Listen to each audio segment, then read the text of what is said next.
Bharatiya Janata party ने उत्तर प्रदेश के बलिया से नीरज शेखर को उम्मीदवार बनाया है। इस वक्त हमारे साथ खुद बातचीत के लिए नीरज शेखर मौजूद है। सर, मौजूदा सांसद का टिकट काटकर भारतीय जनता पार्टी ने आपको प्रत्याशी बनाया है, किस तरह से देख रहे हैं इसको?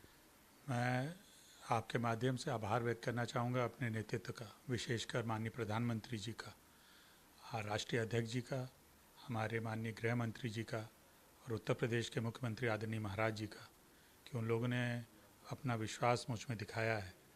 मुझे पूरा भरोसा है कि जो उन्होंने विश्वास दिखाया उसको मैं पूरा करूँगा। और इसलिए भी उनका आभार व्यक्त करना चाहता हूँ क्योंकि ये मेरे लिए नहीं, सिर्फ मेरे पिताजी की जो एक विरासत थी या जो उनका लेगेसी थी, जो पिताजी चाहते थे बलिया को किस मार्ग पे ले जाए, उस सपने को पूरा करने का एक मौका माननीय प्रधानमंत्री जी ने मुझे दिया है। मुझे पूरी आशा है कि अगले 5 साल जो माननीय प्रधानमंत्री जी का होंगे उसमें बलिया विकास के मार्ग पे चलेगा। और जो हम लोग ने सपना देखा था बलिया के लिए कि बलिया के नौजवान बलिया ही में काम करें, उसको हम लोग पूरा कर सकेंगे। सर, सवाल ये भी है कि अगर आप चुनाव जीतते हैं तो कौन सा ऐसा काम होगा जिसको सबसे पहले नीरज शेखर बलिया में करना चाहेंगे? कुछ ऐसे काम हैं जो मैं शुरू किए थे वो पूर्ण नहीं हो पाए हैं, या उस पर वो गति नहीं है जो जैसे उसको पूरा नहीं हो पाए, तो उसको पहले पूरा करना चाहेंगे। लेकिन जो मैंने बताया अभी आपको, मेरा ये सपना हमेशा रहा है कि उद्योग लगें बलिया में, कि जो हमारे नौजवान साथी बम्बई कलकत्ता जाते हैं नौकरी करने, दिल्ली आते हैं नौकरी करने, उनको वहीं पे व्यवसाय मिल सके और बलिया का विकास के काम में काम करें। क्योंकि उस पर काम हुआ है, पिछले 5-7 सालों में काम हुआ है। वहाँ एक्सप्रेसवे बने हैं, वहाँ बिजली का काम अच्छा हुआ है, रेलवे की कनेक्टिविटी में बहुत सुधार हुआ है, डबल लाइन, इलेक्ट्रिफिकेशन, ये सारे काम हुए हैं। लेकिन एक काम जो उद्योग का मामला है वो अभी नहीं पूरा हुआ है। मुझे पूरा विश्वास है माननीय प्रधानमंत्री जी जो बात कहते हैं वो इस तीसरे उनके कार्यकाल में ज़रूर पूरा होगा बलिया के लिए।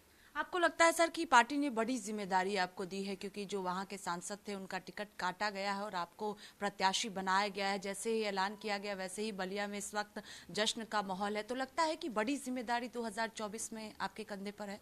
बिल्कुल। कोई भी ऐसी, अगर आपका नेतृत्व आप में ये विश्वास दिखाता है कि आप उस क्षेत्र का प्रतिनिधित्व कर सके, ये जिम्मेदारी बढ़ जाती है। और जब बात बलिया की हो तो जिम्मेदारी और बढ़ जाती है। क्योंकि मेरे साथ तो दोहरी बात है, क्योंकि मेरे पिताजी के जो कार्यकाल रहा वहाँ पे 8 बार वहाँ से सांसद रहे हैं, फिर मैं 1-2 बार रहा हूँ, तो उससे मेरा दायित्व और बढ़ जाता है। मैं हमेशा ये प्रयास रहा है कि बलिया और विशेषकर बलिया के साथ साथ गाजीपुर का जो क्षेत्र आता है उसका भी विकास कर सके। उसमें बहुत काम हुआ है लेकिन और काम करने की ज़रूरत है।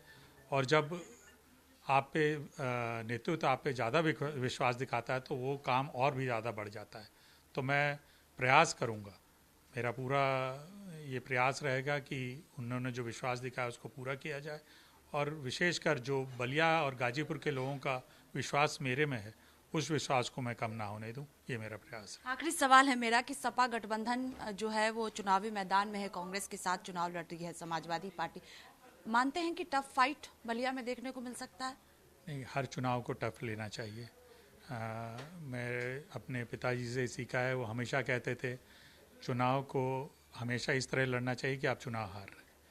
और मुझे पूरा विश्वास है हम लोग हर चुनाव को बहुत महत्वपूर्ण लेते हैं।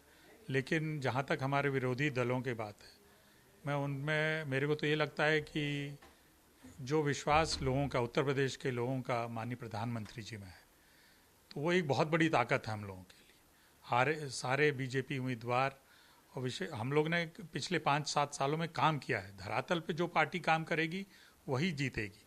ये हवा में अगर आप रहेंगे कि इससे गठजोड़ कर लें, उससे गठजोड़ कर लें और आप चुनाव जीत जाएंगे, तो इससे नहीं होगा। जो लोगों के ने देखा है किस तरह 10 सालों में माननीय प्रधानमंत्री जी ने काम किया, चाहे विश्व स्तर पर हो जो सम्मान भारत का बढ़ा हो, चाहे देश में जिस तरह विकास के काम हुए हैं।